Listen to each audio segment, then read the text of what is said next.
Welcome to today's episode of our podcast, where we delve into significant global events shaping our world. Today, we turn our focus to Japan, a nation at a crossroads as it holds national elections. This election could potentially redefine not only Japan's domestic landscape, but also its role on the international stage, particularly in the Asia-Pacific region. Japan's Prime Minister, Sanae Takaichi, is leading her coalition in a contest that is much more than a conventional electoral race. It is a pivotal moment for Japan, one of the world's leading economies, as the choices made today could reverberate internationally. The stakes are high, with the balance of power hinging on debates that touch upon defense, immigration, and economic security. Let us first consider the backdrop of these elections. Japan, historically known for its post-war pacifism, is now witnessing a shift in sentiment, driven by rising regional tensions and external pressures. Prime Minister Takaichi's right-wing alliance, supported by the Japan Innovation Party, seeks to capitalize on nationalist sentiments. This coalition is advocating for a departure from Japan's traditional pacifist stance in response to perceived threats from neighboring countries such as China and North Korea.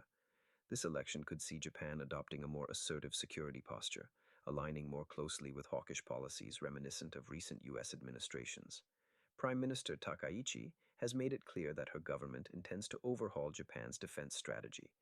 This includes plans to enhance offensive military capabilities, increase defense spending, and lift the ban on weapons exports. Such policy shifts would signal a significant change in Japan's military stance, with potential implications for the broader Asia-Pacific region's stability.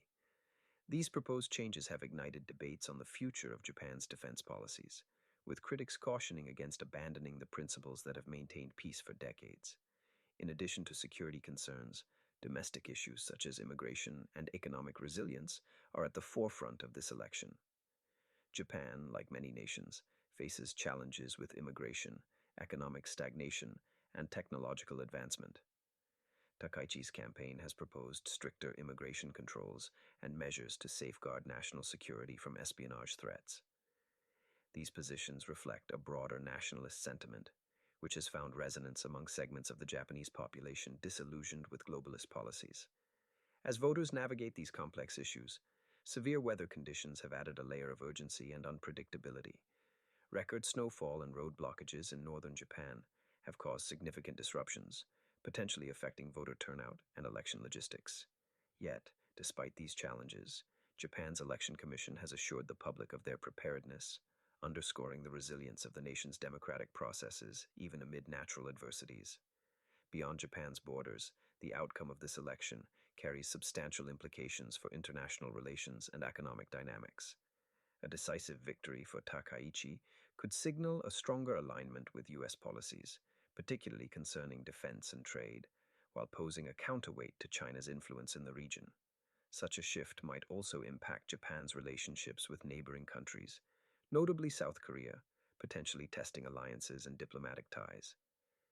Domestically, this election is a litmus test for Japan's society, touching upon issues of identity, openness, and societal cohesion. A rightward shift could exacerbate divides within the country, challenging Japan's capacity to balance national security with civil liberties and multicultural integration. Looking ahead, the results of this election will likely influence Japan's trajectory in the coming years. A strong mandate for Takaichi could embolden similar nationalist movements across Asia, affecting trade, migration, and geopolitical strategies. Conversely, a setback could stall her proposed reforms, highlighting vulnerabilities in Japan's economic and defense frameworks. In conclusion, as Japan stands at this critical juncture, the choices made by its electorate will not only shape its immediate future, but will also have lasting implications for global stability and regional dynamics. The world watches closely as Japan navigates this post-pacifist future, balancing tradition with the demands of a rapidly changing geopolitical landscape. Thank you for joining us today as we explore these pivotal developments, and we look forward to continuing this conversation as the results unfold and their impacts become clearer.